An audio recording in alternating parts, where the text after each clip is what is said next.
Hello, viewers. I had a friend request to have me make a video on my gun collection. So I'm going to try and make this as short as possible. A little bit about me. My name is Mike. I'm in my early 20s. I am a God-fearing American, hence the name Foot Soldier for Christ. My beliefs might get mentioned here. If you have a problem with that, then you don't have to watch. I just ask that you treat me with respect, and I'll treat you with respect. Please do not swear on my channel. If you comment something vulgar, it will be removed. I just ask that you do that out of courtesy for my channel here. What else? I run a second channel dedicated specifically towards my Christian beliefs, my faith in Jesus Christ. The name of that channel is This Planet is Doomed, or you might also find it under Mike space GRN. But that's not what this channel is primarily about. This one's going to be about gun-related topics, survival topics, just my basic opinions. My beliefs might get mentioned though, so just keep that in mind. Anyway, getting that out of the way, let's get started. First off, I have a Marlin 795 semi-auto, chambered in .22 long rifle.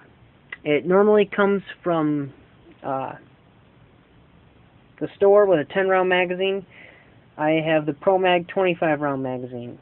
Everything's been checked and unloaded before the filming of this video, just for your information. Next, we have another Marlin. It is a tube fed. I think model 75, Glenfield model 75, Marlin Firearms Co. So, it will hold in that little tube. You pull that tube out, you drop cartridges down in there, .22 long rifle as well, and you close the tube up. And you load one into the chamber, and it would be ready to fire.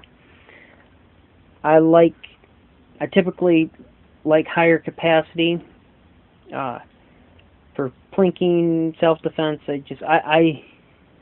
I'll go more into those topics later, but I just have gravitated more towards higher capacity guns. Not always, but they're fun to shoot. Who doesn't like to have more rounds to shoot on the range in general?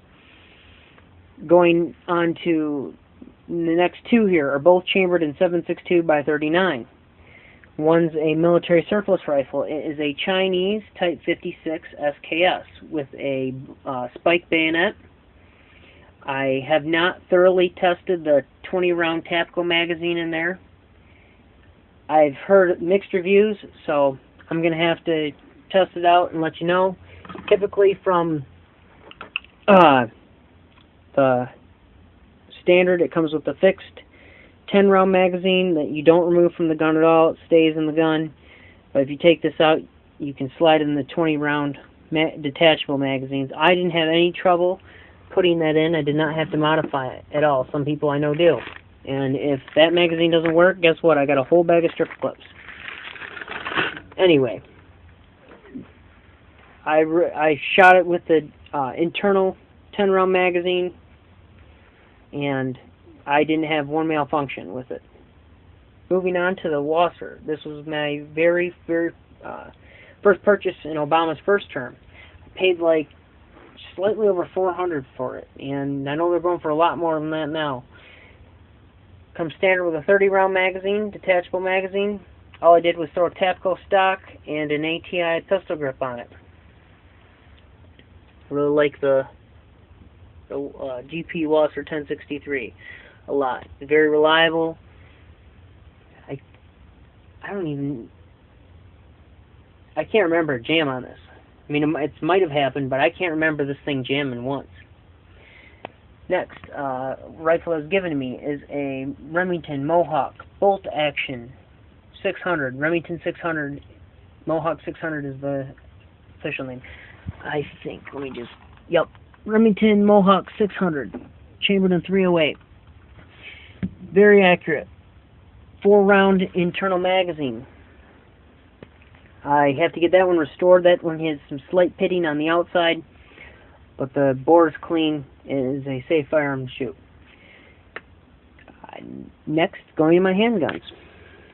I have 357 Magnum revolver, 6-shot, model 66-2, and it's nickel plated. I haven't done anything to the grips, just the regular wooden grips on here. I might throw a whole grip on here in the future. And it's got the little red. You see that little red tip sight. This is very accurate. 6-inch barrel. Can't be a Smith & Wesson. You guys might have your own preferences. I really like Smith & Wesson. My very first handgun purchase, a Glock 19, very popular handgun. The only thing I did to this was black out that rear sight with a Sharpie. That helps me shoot more accurately.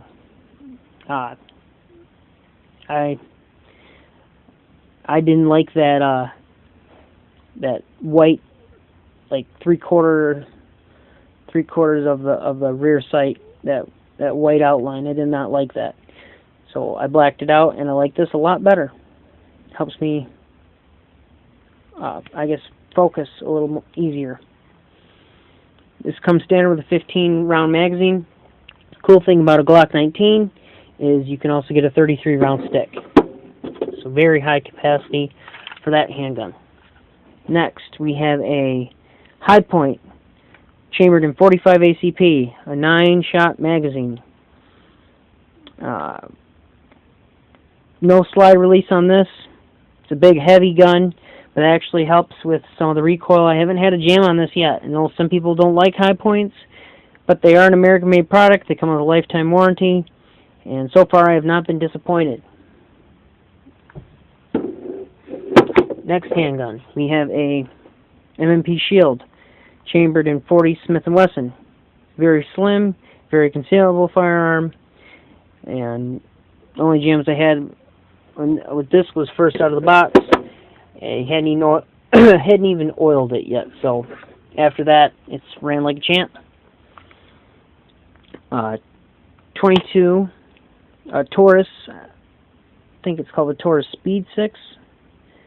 I think it's the nickname for it. But it's a Taurus revolver, 22 long rifle. I believe, again, the 6-inch barrel on this. Very accurate little 22. I threw a whole grip on it. I like revolvers. They just work. It's known to work. I occasionally have a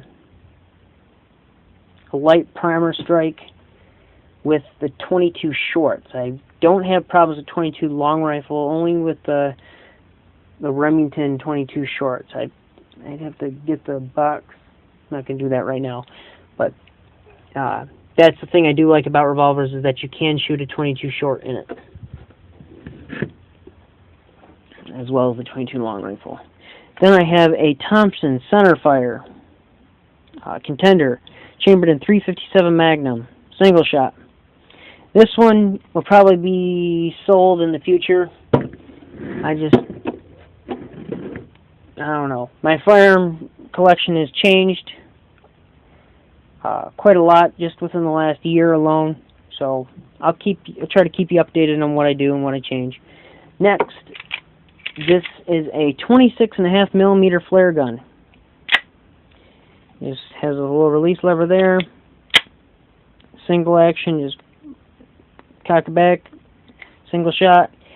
Yeah, I threw a cutout piece from a bicycle inner tube onto the grip there. I like that. It does have some milled serrations there, but it's so smooth. I didn't really like that. So it doesn't have hardly any recoil, but I wanted to do that. Made it a little bit easier to handle for me. But you get the flare gun shipped to your door, and then you can buy this. I bought this off cheaperanddirt.com. And And this is a 45 long Colt or 410 shot shell barrel. You drop this barrel into the 26.5 millimeter flare gun, and it will shoot the 410 shotgun shells or the 45 long Colt. You shoot it once, you break it open, you pull the cartridge out, you put a new one in. Very simple. But it becomes a firearm because, from what I understand, you become the manufacturer, and it is covered under all the firearm laws. The reason this is legal is because it's got some partial rifling at the very end. Not much, but it does have some partial rifling, so it's not a smooth bore. So it technically is in the same category as like the Taurus Judge or the Smith & Wesson Governor. It's just, you don't get no sights on it, but if you're shooting shotgun shells out of it, I mean, it's pretty much just point and shoot. A 22 long rifle sub-caliber insert can also be obtained off of cheaperanddirt.com, and I eventually plan to purchase that one too. Just as it makes it a very unique survival option to be able to shoot 410, 45, 22, or flare. I mean, that's a lot of survival capability in one small package. Anyway, that is my firearm collection. I'll try to go more in depth on each gun in future videos. Let's go back over it real quick here.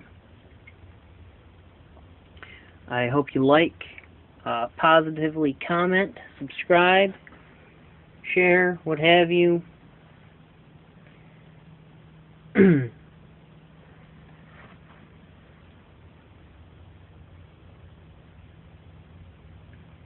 God bless, guys. Mike out.